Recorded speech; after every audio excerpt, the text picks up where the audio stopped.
Nakakakilabot naman po ang ipapaabot po ngayon po ni kaibigan Syoto ngayon, no, na nagbabala po si Syoto ngayon, guys. Dapat po mag-ingat po tayong lahat ngayon, lalo na po ay inalmahan na po ng taga China yung ginawa po ng taga Amerika ngayon, guys, dahil po yung Typhoon missile na nilagay po dito sa Pinas, guys, no.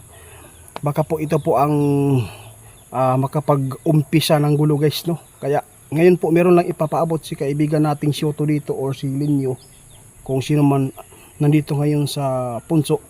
Kaya samahan niyo po ako na kausapin sila kung ano po talaga ang makikita po nila ngayon tungkol po dito sa kalagayan po ng China at saka Pinas at saka Amerika, dahil po ay nilagay po dito sa Pinas yung missile typhoon na inalmahan po ng China. Kaya ngayon kausapin po natin si kaibigan nating Dwindi kung ano po talaga ang mangyayari dito. Baka ito na po yung umpisa ng gulo dito sa Pinas. Nandito na tayo, guys. Grabe, napakaganda yung gulay. Magandang umaga po kaibigan Syoto. Syoto, nandito na po ako kaibigan. Ano po talaga yung nakita po ninyo tungkol po sa nilagay po ng Amerikano po doon sa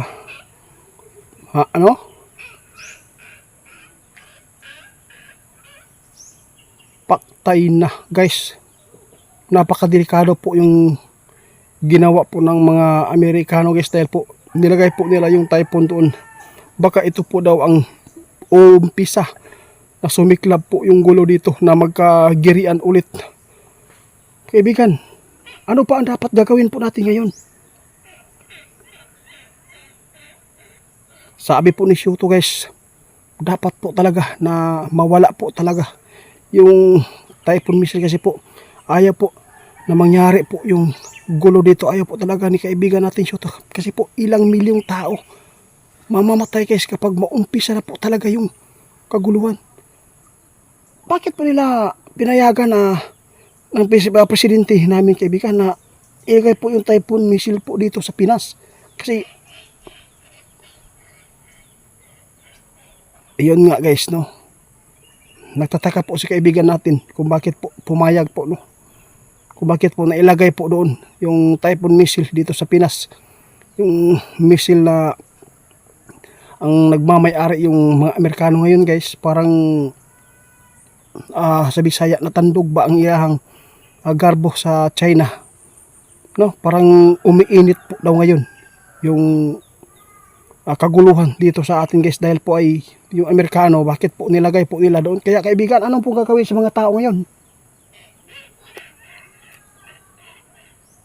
Sabi po ni kaibigan Syoto, guys, ipagdasal po natin, guys, na sana po ay maalis na po yung typhoon missile na nilagay po doon, kasi po yun po talaga ang pakay po ngayon ng mga Amerikano, na kaya nilagay po nila dito, parang naghahamon sila ng kaguluhan po, no? Lalo na po ay initado talaga yung Pinas sa China. Baka ito po daw ang makikita po ng taga China, na ito ang gagamitin na po ng Pinas. Yun ang mahirap. Hindi naman po talaga yung Pilipinas na naghahanap po ng gulo. Ang gusto lang po ng taga Pinas, yung Pinas, yung taga rito sa atin, na walang gulo, no? Tahimik yung buhay ng mga Pilipino. Ang problema dito kasi mayroong mga taga ibang bansa na kisawsaw. Yun, doon po talaga mag-umpisa po yung gulo. Kaya sana po, no, pagdasal natin, guys, na mawala na po yung typhoon missile na nilagay po ng mga Amerikano, kaibigan.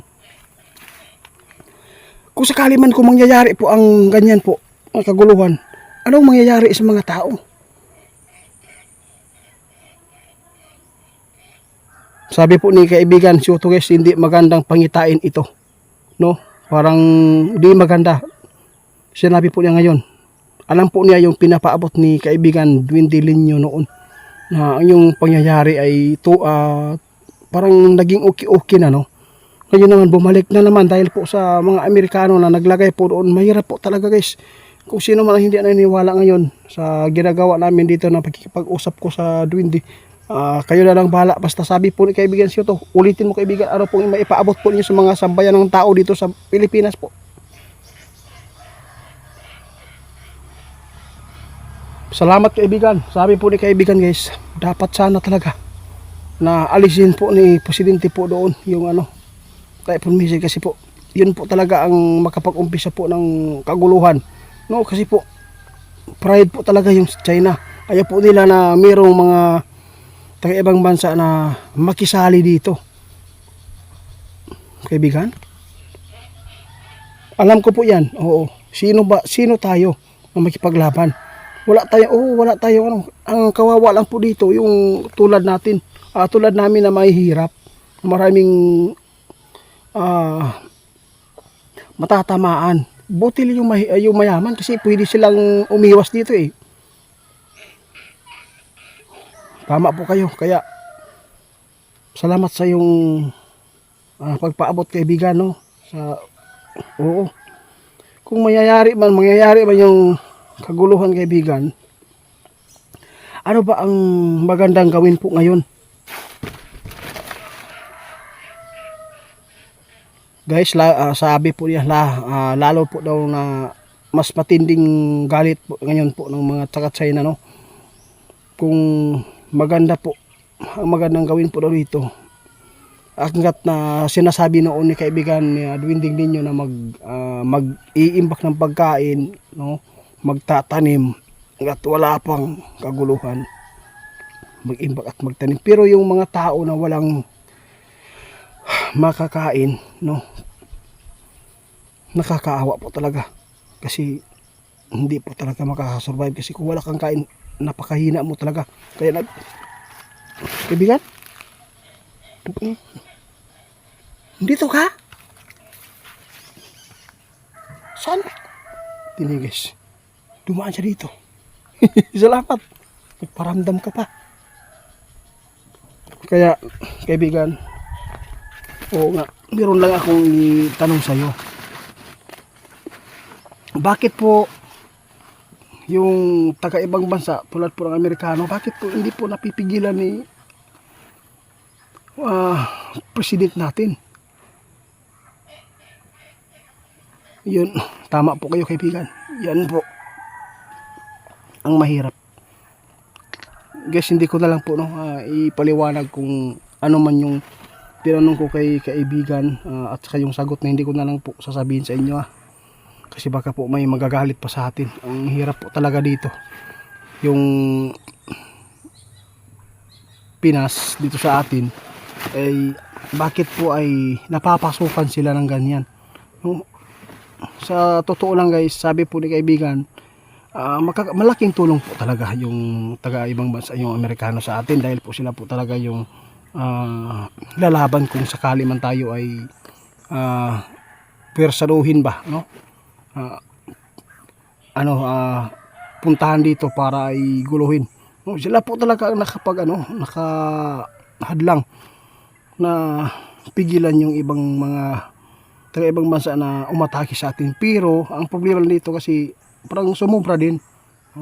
Bakit po maglalagay po ng typhoon missile yung Amerikano dito sa Pinas, na hindi naman po naghahanap po ng gulo? Kung meron ng magagulo, dapat doon na sila magbigay sa atin dito, maganda o magbigay ng ganyan. Pero ngayon, mas lalong pinainit. Ito, oo, nag-alala po talaga si Shuto sa ating kalagayan, guys, no? Kung ano man maidagdag po ni kaibigan natin na Dwinding Linyo dito, abangan po ninyo, guys, kasi po ngayon po ay parang mainit po yung girian na naman po sa Pinas dahil po sa Amerikano na nilagyan po nila. Kaya sa maniwala lang ito, no? Hindi ko po ito hinikayat po kayo na paniwalaan niyo, basta kung ano man yung mapupulot niyo ng magandang dapat gawin, yun lang po ang sundin ninyo. Dapat makapag-imbak tayong pagkain, gamot, no? At saka yung ipinagawa sa amin ni kaibigan Dwinding Linyo ay hindi pa talaga nagawa, guys, dahil po ay kulang tayo sa budget dito, lalo na sa mga trabahante namin dito ay sobrang busy din sa sakahan. Kaya salamat na lang po kay kaibigan Dwinding na siya po talaga yung nagpapaabot sa atin. Salamat, kaibigan.